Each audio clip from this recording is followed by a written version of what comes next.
आज हम crisp set और फजी सेट के बीच में का डिफरेंस समझने वाले हैं। बट उससे पहले मैं आपके साथ एक पीस ऑफ इन्फॉर्मेशन शेयर करना चाहता हूँ जिससे आपको ये डिफरेंस और ज़्यादा अच्छे से समझेगा।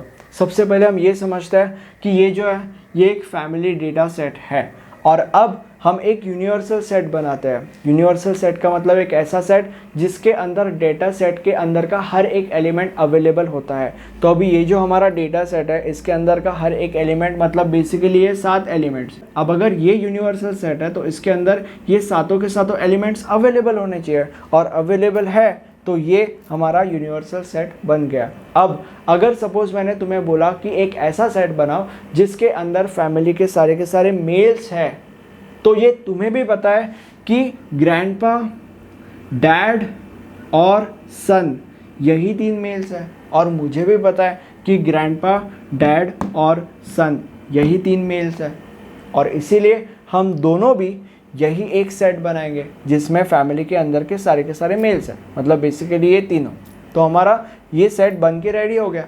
ओके, तो बेसिकली ये सेट हमारे लिए बनाना इजी था। बट अगर मैंने तुम्हें बोला कि एक ऐसा सेट बनाओ जिसके अंदर फैमिली के अंदर के सारे सीनियर मेंबर्स हैं, तो क्या तुम एक सेट बना पाओगे? And the answer is no. क्यों? क्योंकि तुम्हारा सीनियर मेंबर को लेके डेफिनेशन अलग होगा और मेरा सीनियर मेंबर को लेके डेफिनेशन अलग होगा और दुनिया का कोई भी तीसरा इंसान आया तो उसका भी सीनियर मेंबर को लेकर डेफिनेशन अलग होगा। फॉर एग्जाम्पल, कोई तीसरा इंसान आएगा और बोलेगा कि मेरे लिए ना जो इंसान 70+ है वो सीनियर मेंबर है, तो इसीलिए मेरे सीनियर मेंबर के सेट में बस ग्रैंडपा होंगे।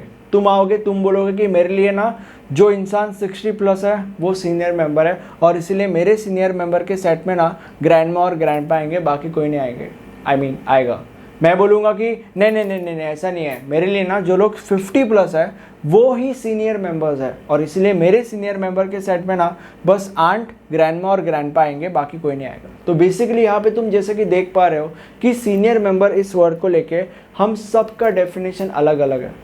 ओके, और क्योंकि इस वर्ड को लेके हर एक इंसान का डेफिनेशन अलग अलग है इसीलिए ये वर्ड फजी वर्ड है। और फजी वर्ड का मतलब ही ये होता है एक ऐसा वर्ड जिसको कोई बाउंड्री नहीं है, एक ऐसा वर्ड जिसको लेके हर एक इंसान का डेफिनेशन अलग अलग होता है, ऐसे वर्ड को फजी वर्ड कहते हैं। और जब हम एक ऐसा सेट बनाते हैं जो फजी वर्ड का होता है उस सेट को हम कहते हैं फजी सेट। तो बेसिकली ये जो सेट है ये सीनियर मेंबर इस फजी वर्ड का फजी सेट है। अब तुम्हारे मन में सवाल आ रहा होगा कि ये सब क्या है? ये सब तुम्हें समझने की ज़रूरत नहीं है, इसके ऊपर हमने डिटेल में वीडियो बनाया है, प्लेलिस्ट का लिंक आई बटन में वगैरह कहीं तो भी मिल जाएगा। तुम्हें बस ये समझने की ज़रूरत है कि सीनियर मेंबर ये जो फजी वर्ड है उसका ये फजी सेट है। अब जो फजी सेट होता है वो ऑर्डर्ड पेयर्स की मदद से बनता है, मतलब ये एक ऑर्डर्ड पेयर, ये दूसरा ऑर्डर्ड पेयर, ये तीसरा ऑर्डर्ड पेयर, ये चौथा ऑर्डर्ड पेयर और ये पांचवा ऑर्डर्ड पेयर। और जो ऑर्डर्ड पेयर होता है उसके अंदर 2 एलिमेंट्स होता है। सबसे पहला एलिमेंट होता है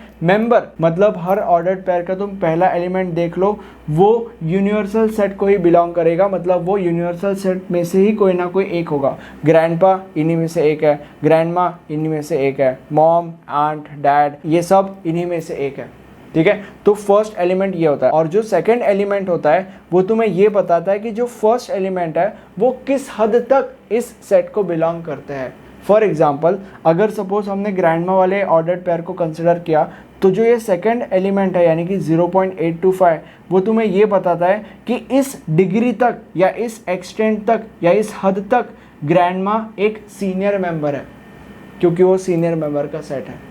राइट, तो फजी सेट ऐसा होता है।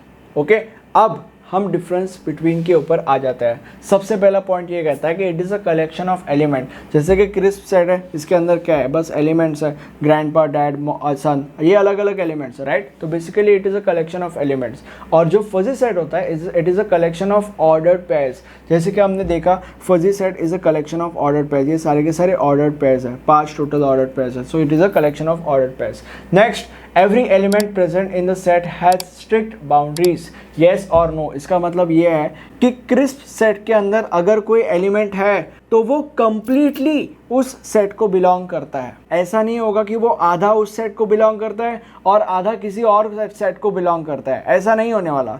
जैसे कि for example, grandpa completely male है, डैड कंप्लीटली मेल है, सन कंप्लीटली मेल है। ऐसा तो नहीं है कि सन आधा मेल है आधा फीमेल है, ऐसा तो कुछ नहीं है, राइट। तो इसका मतलब ये होता है। और फजी सेट के अंदर क्या होता है, every element present in the set has degree of membership. इसका मतलब ये है कि फजी सेट के अंदर जो भी एलिमेंट प्रेजेंट होता है उसके पास फ्रीडम होता है उस सेट को पार्शियली बिलोंग करने का। जैसे कि फॉर एग्जांपल अगर हमने आंट इस एलिमेंट की बात की, तो आंट जो है वो इस हद तक इस सेट को बिलोंग करती है, मतलब बेसिकली पार्शियली इस सेट को बिलोंग करती है। और अगर ग्रैंडमा का भी एग्जांपल लिया तो ग्रैंडमा भी इस हद तक, मतलब काइंड ऑफ पार्शियली ही इस सेट को बिलोंग करती है, मतलब कुछ एक्सटेंट तक उस सेट को बिलोंग करने की जो आज़ादी है वो इन एलिमेंट्स के पास होती है फजी सेट्स के अंदर, जो कि क्रिस्प सेट के अंदर के एलिमेंट्स के पास नहीं होती।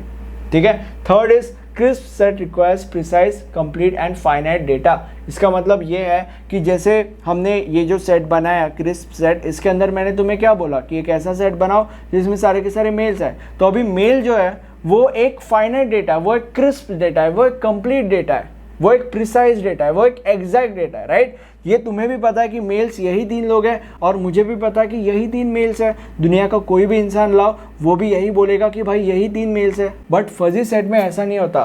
फजी सेट कैन हैंडल वेग, नॉइजी, अप्रोक्सीमेट डेटा। इसका मतलब ये है कि ये जो फजी सेट हमने बनाया, मैंने तुम लोग को क्या बोला था कि एक ऐसा सेट बनाओ जिसमें सारे के सारे सीनियर मेंबर्स है। अब तुम्हारा सीनियर मेंबर को लेके डेफिनेशन अलग है, मेरा सीनियर मेंबर को लेके डेफिनेशन अलग है, कोई तीसरा इंसान लाओ उसका भी सीनियर मेंबर को लेके डेफिनेशन अलग होगा, राइट। तो बेसिकली सीनियर मेंबर ये जो वर्ड है वो फजी वर्ड है, वो एक अनक्लियर वर्ड है, वो एक नॉइजी वर्ड है, वो एक वेग वर्ड है, क्योंकि हर एक इंसान का डेफिनेशन अलग है उस वर्ड को लेके, कोई बाउंड्री नहीं है।